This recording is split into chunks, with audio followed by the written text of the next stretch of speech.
끊임없이 계속 전화가 왔어요. 한두 통만 받아도 되게 심리적 압박감이 심한데 되게 여러 개가 계속 오다 보니까 전화벨을 울리는 게 조금 무섭고 그랬죠.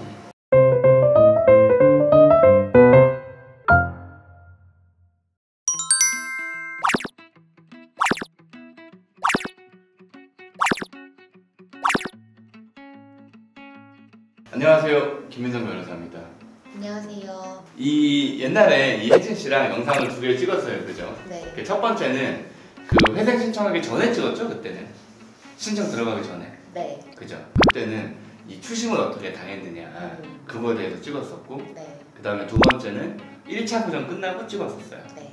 그죠? 그 다음에 2차 부정 끝나고 다시 찍읍시다라고 했는데 2차 부정이 안 나왔고, 네. 그죠? 바로 게시 일정이 나온 다음에 집회 기간이 언제죠, 이제? 10월 17일이요. 10월 17일. 그죠? 지금 멀리 사시니까 집회 때에는 나와야 되는 거 아시죠? 당연하죠. 17일 날은 꼭 나오시면 되고, 지금까지 돈 밀린 거 있으세요? 없습니다. 알겠습니다. 해서 회생을 시작하기 전부터 그 다음에 인가가 날 때까지, 사실 뭐 집회 이후에 인가는 뭐 그냥 당연히 나는 거기 때문에 네. 특별히 문제가 없으면 뭐 인가 난 이후에는 뭐 굳이 찍을 필요는 없는 것 같아요. 앞으로 우리는 이제 볼 일이 그 유튜브에서 그렇게. 그렇게 하세요. 어쨌든 그러면 지금까지 있었던 일 정리하는 차원에서, 그죠? 영상 한번 찍어보도록 할게요. 첫 번째로 그 지금까지 사실은 회생을 딱 시작하기 전까지도 어쨌든 우리가 계속 빚을 돌려막는 상황이 있었잖아요. 네. 근데 언젠가 내가 빚을 돌려막는 걸 포기하고 진짜 이제 뭔가 해야 되겠다. 네. 그 계기가 뭐였어요? 제가 그 전에 영업을 했으니까 정해진 급여보다는 이제 뭔가 더 많이 벌 거라는 기대를 하면서 영업을 하잖아요. 근데 어느 순간 돌려서 막다가 보니까 제가 버는 것보다 이제 내야 되는 게 더 많아진 시기가 된 거죠. 그러면서 이제 아무리 내가 애써서 일을 더 해도 그걸 다 그만큼을 벌지 못하겠구나라는 그 시점이 왔어요. 뭔가 연체가 되면 전 아저씨 전화 오고 하니까 그런 상황이 되기 전에 빨리 어떻게든 수습을 해야 되겠다라는 생각에 회생을 결심하게 됐어요. 그 이전부터 개인회생에 대한 제도를 알고 있었나요? 네, 대략은 알고 있었는데 정확하게 어떻게 되는지 뭐 지금처럼 뭐 3년 동안 나눠서 어떻게 돈을 내는지 뭐 이렇게 구체적으로 아는 건 아니었고 어떻게 그래도 좀 구제를 받을 수 있는 방법이 있다 정도까지는 알고 있었어요. 알겠습니다. 어쨌든 회생을 결심하고 그 우리 사무실에 전화를 해서 그 회생을 맡긴 거잖아요. 네. 그 과정이 어떻게 돼요? 처음에 이제 회생이 어떤 건지 막 검색을 하다 보면은 워크인 제도인가? 워크아웃 제도나 뭐 여러 가지가 많이 나오잖아요. 파산이라든지 회생이라든지. 근데 정확히 이게 어떤 건지 나한테 뭐가 맞는 건지를 모르니까 네이버를 처음에 검색을 했었는데 네이버 검색을 하다 보니까 뭐 광고가 너무 많이 나와서 유튜브 쪽으로 들어가서 이 영상을 보다가 이제 같은 비슷한 알고리즘이 계속 떠가지고 변호사님 걸 보게 됐죠. 그렇게 해서 변호사님 그 영상을 몇 개 보다 보니까 설명도 너무 자세하게 해주시고 알아듣기 쉽게 해주시고 뭔가 성향도 직접 만나 뵙고 대화를 하다 보면 좀 잘 맞을 것 같고 해가지고 홈페이지에 와서 홈페이지에서 접속을 했어요. 그 다음에 우리가 개인회생을 할 때 이 추심당했던 영상들을 올렸단 말이에요. 연체 이후에 추심에 대해서 간단하게 설명을 좀 해보세요. 내가 직접 경험했던 것들. 일단 가장 기본적인 건 전화가 계속 오고요. 채권사가 한 군데가 아니겠고 이제 5군데 정도 됐으니까 끊임없이 계속 전화가 왔어요. 하루에 한 번씩 오는데 그분들도 일이니까 제가 죄송하다고 빨리 갚겠다고 해도 계속 전화를 하시게 되잖아요.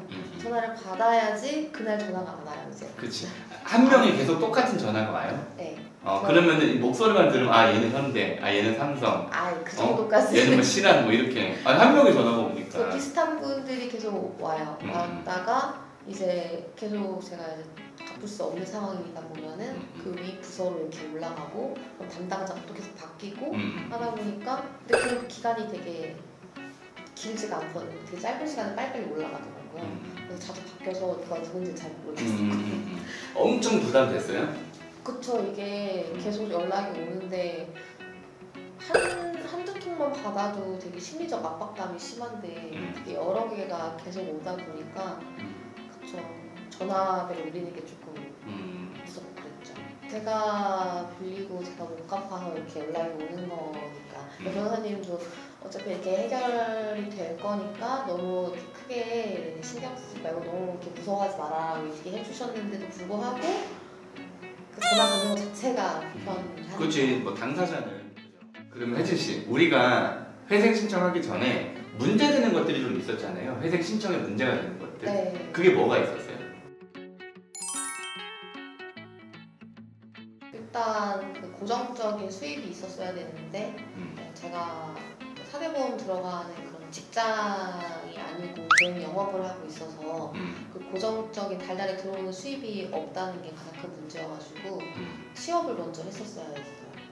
우리 막달에는 사실 들어온 돈이 거의 없었죠. 네, 그렇죠. 그래서 진짜 막바지 왔을 때, 그죠? 네. 그 다음에 그러면 우리가 이제 보통 회생 신청을 할 때 채무자의 급여를 보고, 근데 급여는 거의 없었던 거고, 네. 그 다음에 재산을 본단 말이에요. 그때 우리의 재산이 뭐가 있었어요? 재산 없었죠. 재산이라고 할 만한 게 있었으면 제가 그걸 팔아서 돈을 갚았겠죠. 아니 우리 보증금 있잖아요. 보증금. 보증금은 이제 전세자금 대출을 받았는데 대출이 대부분이었고 거기 들어가 있는 제 돈이 한 700 정도 있었어요. 그렇죠. 그 다음에 소득은 뭐 없었으니까 이제 취업을 했어야 됐고, 네. 우리가 보통 회생을 할 때 이 사람의 그 빚, 그 다음에 재산, 소득 이런 것들을 요 세 가지를 꼼꼼하게 보거든요. 근데 결혼한 게 아니니까 무슨 애기 뭐 그거 인정받을 추가 생계비 인정받을 그런 것도 없었고, 그죠? 하여튼 그랬었어요. 그래서 어쨌든 1차 보정이 나오고 우리가 2차 보정에서 뭔가 좀 위험할 것 같다라고 얘기했던 것들이 내가 한 2개 정도가 있었어요. 뭔지 아세요? 근무처가 바뀌면서 그 법원이 지방법원으로 바뀔 수 있다라는 거. 그쵸. 네. 그거랑 지방법원으로 바뀌면서 지금까지 우리가 서울해생법원에서 채무자한테 유리하게 진행됐던 것들이 요 바뀔 거라고 이제 우리가 예상되는 그 법원은 사실은 되게 좀 깐깐한 데거든요. 그러면은 이제 또 우리가 이사를 가면서 이 전세보증금 자체가 또 반환받는 일이 생겼잖아요. 네. 그렇게 되면 그게 내 청산 가치가 돼버린단 말이에요. 왜냐면 보증금 형태로 묶여 있는 게 아니라 내 통장으로 들어와 버리니까. 그럼 그걸 청산 가치 반영하라고 하면 뭐 억울하다고 할 수는 없겠지만 어쨌든 지금보다 변제금이 훨씬 더 늘어나는 일이 생긴단 말이에요. 그 2개가 되게 좀 위험했었는데 우리가 뭐 일부러 숨긴 건 아니고 그렇죠. 뭐 숨길 수 있는 건 아니니까. 근데 그게 이제 생각보다는 깔끔하게 2차 보정 없이 넘어가면서 그렇게 된 거죠. 네. 이 마지막으로 이 영상을 보시는 분들이 대부분 혜지 씨 같은 사람들일 거예요. 이게 진짜 힘들다. 그리고 이제 또 우리 업계에서는 연말이 다가오고 또 연초가 되면은 약간 업계의 대목이야, 대목. 우리는. 그래요? 왜냐면 혜진 씨도 연초에 왔잖아. 맞아. 그때 심정이 어땠어요? 와, 내가 올해도 이렇게 살아야 되나? 약간 그런 느낌 아니었어요? 그런 마음도 있었어요. 그래. 뭔가 새해가 되고 그런데 이제 곧 나이대도 바뀌고 언제까지 계속 이렇게 살아야 될까? 아니면 딱 마흔 전에 빨리 이렇게 3년이라고 했는데 빨리 정리해가지고 마흔 전에는 뭔가 정리를 해놔야겠다. 다시 새로운 시작을 해야 되겠다라는 그런 계획을 세우고 싶었어요. 맞아요. 그래서 우리가 이제 대목 이제 추석 끝나고부터 우리가 대목이야. 그래서 이 대목에 의뢰인들이 엄청 이제 이걸 볼 거란 말이죠. 그분들한테 그 맨날 똑같은 말 딱 여기서 하는 말은 딱 2개밖에 없어. 어쨌든 간에 이 영상을 보는 의뢰인들한테 해주고 싶은 말을 좀 해보세요. 일단 상담이라도 한번 받아보라는 얘기를 일단 하고 싶은 게 상담해보고 그 이후에 하든지 안 하든지 결정할 수 있잖아요. 혼자 고민하면 너무 밑도 끝도 없이 상상만 펼치게 되니까 변호사님이랑 얘기를 하고 나면 전화로 처음에 그냥 구두상으로 상담해 주실 때는 직접적인 뭐 서류를 갖고 와라 이런 것도 아니고 대략적인 내용만 개인정보 크게 필요 없이 대략적인 내용만 얘기를 해주셔도 어느 정도의 가이드라인을 잡아주시니까 그 정도만 1차 상담을 받아도 크게 도움이 되는 것 같아요. 뭐 상담 신청 접수했다고 해가지고 뭐 생각해보고 나중에 다시 말씀드릴게요라고 해서 딱 다시 전화 오고 그러는 것도 그래 내가 그 얘기하려고 그랬어. 이게 생각보다 의뢰인들이 되게 많기 때문에 안내해주고 이쪽에서 결정이 올 때까지 좀 기다려주는 편이에요. 우리 회사도 그렇고 다른 데도 마찬가지일 거예요. 막 무슨 대출이나 뭐 이런 것처럼 의뢰인 정보를 막 딴 데 팔리고 막 뭐 해가지고 내가 전화 한번 잘못해가지고 막 수십 명이 막 나한테 막 득달같이 막 전화하고 이러지 않아요. 맞아. 그러지 않아요. 그냥 되게 쿨해 우리는. 그냥 뭐 네이버 이런 데 쳐보는 것보다 전화 한번 해서 그냥 상담하는 게 훨씬 더 크게 도움이 되고 하니까 유튜브 찾아보는 것도 영상에서 도움이 많이 되지만 내 실제 상황을 설명을 드리고 조언을 얻는 게 훨씬 더 크게 도움이 되니까 이렇게 접수를 한번 해보시는 게 막연하게 어떡하지 하고 있는 것보다 그게 훨씬 더 크게 도움이 되실 것 같으니까. 맞아요. 하여튼 이 추석 끝나고는 제가 이제 법인회생 사건들이 어느 정도 정리가 되니까 직접 전화를 해서 추가 생리를 인정받을 부분들이 사실 주장하기에 따라서 많이 바뀌거든요. 그래가지고 그런 분들은 내가 좀 직접 상담을 하려고 좀 생각을 하고 있어요. 생각보다 되게 그 부담 없이 회생을 이제 완수할 수 있게 된 거잖아요. 네. 그럼에도 불구하고 아껴서 쓰는 삶을 그러잖아. 그러니까 쓸데없는 거 하지 마시고 돈 계속 잘 모으시고 그렇게 해서 이제 40대기 전에 그죠? 다 이거 다 털어내시고 시집도 가시고 그렇게 하셔야죠. 네.